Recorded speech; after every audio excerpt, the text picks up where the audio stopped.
प्रिय अलमेल मंगा, अलमेल मंगा, अलमेल मंगा, पाहि मां पाहि अलमेल मंगा।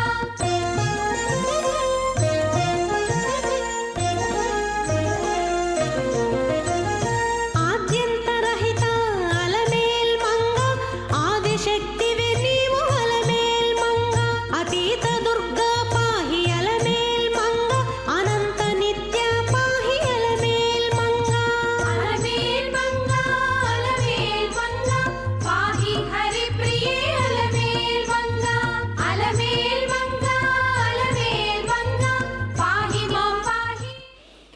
अभी आप देख रहे हैं तिरुचानूर श्री पद्मावती माता पद्मावती लघु शेष वाहन पर आरूढ़ होकर अभी भक्तों को दर्शन दे रही है।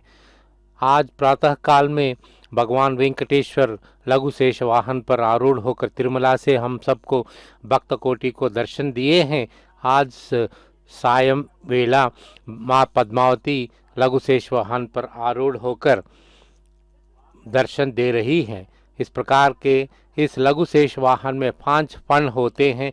वे पांचों फण 5 तत्वों के लिए, पंचभूतों के लिए प्रतीक माने जाते हैं। और इस रूप में भी बताया जाता है, भविष्य पुराण में ब्रह्मोत्सव के बारे में बताया जाता है कि द्वितीय दिवसी चाद्यम मायोवी भू शेषवाहना, अर्थात ब्रह्मोत्सव के वेला द्वितीय दिन में इस प्रकार जो लघु शेष वाहन का आयोजन किया जाता है, जबकि इस प्रकार आज एक ही दिन में सभी प्रकार के वाहनों की सेवा का आयोजन होता है। जब इस प्रकार के लघु शेष वाहन पर माँ पद्मावती बैठकर भक्तों को दर्शन दे रही हैं, तो 5 तत्व जो अग्नि, वायु, जल, आकाश और पृथ्वी, इन 5 तत्वों से मिले हुए इस भौतिक शरीर में एक आध्यात्मिक ज्ञान की कमी होती है, तो उस आध्यात्मिक ज्ञान की पूर्ति या आध्यात्मिक ज्ञान की आभा को प्रकाशित अपने प्रकाश के द्वारा उनको द्योतक करने के लिए ही माँ पद्मावती इस रूप में 5 फण वाले इस लघु शेष वाहन पर आरूढ़ होकर भक्त कोटि को अपना दर्शन देती है। और इसी रूप में बताया जाता है, बड़े शेष वाहन के, महाशेष वाहन के ऊपर 7 फण होते हैं, तो वे 7 फण सभी 7 पर्वतों के लिए प्रतीक माने जाते हैं। तो वो सिर्फ ये केवल स्वामी के लिए पर्याप्त होता है और लघु शेष वाहन दोनों के लिए लागू होती है। दोनों की सेवा में उस लघु शेष वाहन का आयोजन किया जाता है या उसकी उपयोगिता की जाती है। शेष पर्वत रूपस्य प्रकाशः पराया, इस रूप में वराह पुराण में बताया गया है। अर्थात इस रूप में अगर बड़े शेष वाहन, महाशेष वाहन सप्तगिरियों के लिए प्रतीक माने जाते हैं, तो 5 भूतों के लिए प्रतीक माने जाने वाले लघु शेष वाहन प्रतीक माना जाता है। तो ये नाग जो फण और पूंछ रखने वाले एक दैविक जाति के रूप माने जाते हैं, दैवी प्राणी माने जाते हैं। वे किसी भी रूप का धारण आसानी से कर सकते हैं, अर्थात सूक्ष्म रूप का धारण कर सकते हैं। इस प्रकार के जो इस विश्व को प्रपंच भी कहते हैं। प्रपंच का अर्थ यही है कि यह विस्तृत होने वाला या विस्तरण के लिए योग्य लक्षण रखने वाला जीवी, लक्षण रखने वाला। तो इस प्रकार विस्तृत वाले तो इस पृथ्वी और इस विश्व 5 तत्वों से भरा हुआ है। वे 5 तत्व सभी के लिए, ये 5 पंचभूतों के लिए प्रतीक माने जाते हैं। और इसीलिए बताया जाता है लघु शेष वाहन को पंचफणात्मक भी कहते हैं। पंचफणात्मक का फण का मतलब शेष वाहन का, शेष का जो फण होता है, ऊपर का सिर का भाग है, उसको फण कहते हैं। और इसको शेष को भी भगवान विष्णु का ही एक रूप माना जाता है। विश्वम विष्णुहा इसी रूप में बताया जाता, विष्णु सहस्त्र नाम में इस रूप में बताया जाता है। विष्णु विश्वम अर्थात इस विश्व की जो रूप है विष्णु, और विष्णु का रूप ही विश्व है। अर्थात विश्व शब्द से ही इस विश्व का आरंभ होता, विष्णु शब्द से ही विश्व का आरंभ होता है। और जो आँखों के लिए, आँखों के सामने जो दिखाई पड़ता है वही विश्व है, और जो आँखों की जो आत्म दृष्टि के लिए जो प्रदर्शित होती है वही विष्णु का रूप है। अर्थात हमारे भौतिक आँखों के लिए जो दिखाई पड़ता है वह विश्व है, तो हमारे आध्यात्मिक आँखों के लिए दिखाई पड़ने वाला तत्व है विष्णु तत्व। वह विष्णु तत्व और कुछ नहीं है बल्कि इस सर्वांतर्यामी है, और विष्णु पूर्ण रूप से इस पूरे समस्त विश्व को अपने धारण करके अपने धर्म के व्यक्ति हैं, उसकी स्थिति के लिए कारक बनने वाले व्यक्ति हैं। और वही वेंकटेश्वर कलियुग में वेंकटेश्वर के नाम से जाने जाते हैं, और यहाँ पर वेंकटाद्रि के पर्वतों पर आकर बस गए हैं और भक्त कोटि को दर्शन दे रहे हैं। इसीलिए तो इतना भव्य स्थान है, इसीलिए तो उसके बारे में बताया जाता है, वेंकटाद्रि समम स्थानम ब्रह्मांडे नास्ति किंचना वेंकटेशो समो देवो न भूतो न भविष्यत्।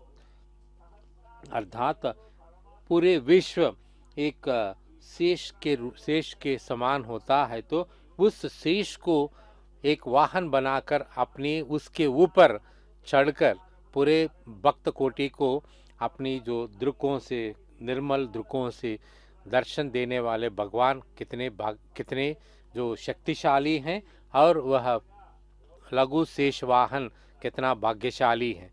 अर्थात इस रूप में भी बताया जाता है, रामावतार में जो राम का भाई है लक्ष्मण, वही आज कलयुग में लघु शेष वाहन के रूप में हमारे सामने उपस्थित हैं, और वही उनका ही रूप लघु शेष वाहन, लघु शेष बताते हैं, और उसके साथ ही अपने साथ ही रखते हैं।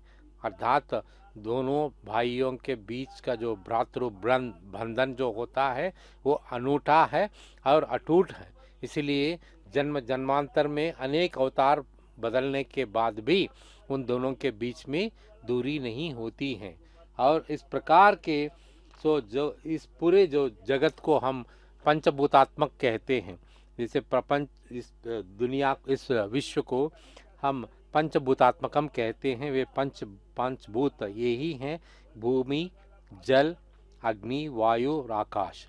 इनके गुणों को हम तन्मात्रा कहते हैं, और इन गुणों का प्रायः इसी प्रकार बताए जाते हैं। और गंध, रस, रूप, स्पर्श और शब्द। तो भूमि का जो गुण होता है वह गंध, अर्थात मिट्टी का गंध होता है, मिट्टी के लिए गंध होता है। पानी के लिए रस होता है, और अग्नि के लिए तेजस होता है और उसका रूप होता है, और वायु के लिए स्पर्श, और आकाश के लिए शब्द होता है। तो इन पांचों गुण अलग अलग, ये पांचों गुण अलग अलग होने पर भी उन सब को हमारे साथ जोड़ने वाले जो कर्म ज्ञानेंद्रिय करते हैं। तो इस प्रकार ज्ञानेंद्रियों के द्वारा हमको जो ज्ञान प्राप्त होता है वह कर्मेंद्रियों के साथ मिलने के बाद हमारा जो काम और जीवन आगे बढ़ता है। इस प्रकार ज्ञानेंद्रिय और कर्मेंद्रियों कभी जब काम दोनों सम्मिलित रूप से मिश्रित होकर एकजुट होकर जो काम करते हैं तो भक्तों का जीवन सव्य रूप से और सुचारू रूप से चलता है। अगर इनमें से अगर कहीं कोई भेदभाव होता है तो ऐसे में उनको सही रास्ता दिखाने के लिए ही इस प्रकार के भव्य आयोजनों की ज़रूरत होती है और इन सब की आवश्यकता होती है। इस प्रकार के आयोजनों के द्वारा जो भक्त पथभ्रष्ट हो जाते हैं वे अपने पुनः एक और बार अपने पथ पर आ सकेंगे। और इसी रूप में आने के बाद बताया जाता है, और यह प्रकृति के ये पांचों भूत हैं, ये प्रकृति के जो सम्मिलित तत्व होते हैं। इन पांचों के बारे में इन पांचों की सृष्टि के बारे में बताया गया है। तस्माद् वा एतस्माद् आत्मान आकाश संभूता आकाश द्वायुः वायोरग्निः आग्नेरापः अध्वम अध्वम पृथ्वी ही। इसका क्रम यही है। इसको तैत्तिरीय उपनिषद में इस रूप में बताया गया है। अर्थात स्थूल रूप से ये जो 5 भूत जो माने जाते हैं वे हैं पंचभूत भी कहलाते हैं और वे सब शब्द और स्पर्श के साथ ही जो जुड़े होते हैं, जबकि उनको ग्रहण करके उनको अनुभव में लाने वाला जो प्राणी है वही जीव है। और उस जीव को कर्म के प्रति उद्बोधित करने के लिए कर्मेंद्रियों को प्रेरित किया है भगवान ने। जब इन ज्ञानेंद्रियों के साथ कर्मेंद्रिय मिलकर जब काम करते हैं तो दोनों का सम्मिश्रण के साथ जीव का जो प्राणी का जीवन आगे बढ़ता है। जब इनमें से कहीं कुछ गलती या कुछ अलग हो जाते हैं, उस पथभ्रष्टता से बचाने के लिए भगवान इस प्रकार के पर्वों के आयोजन के द्वारा हमको ज्ञान प्रदान करते हैं।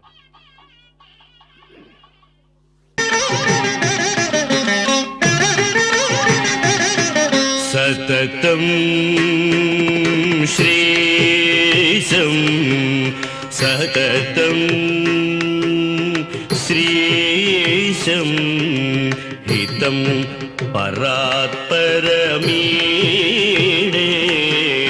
सततं श्रीशं हितं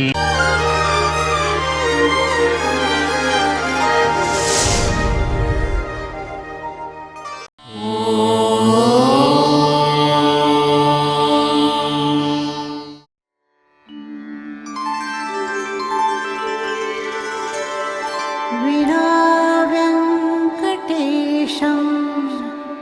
ननाथो ननाथः सदा व्यङ्कटेशं स्मरामि स्मरामि। हरे व्यङ्कटेश प्रसीद प्रसीद। प्रियं वेङ्कटेश प्रयच्छ प्रयच्छ।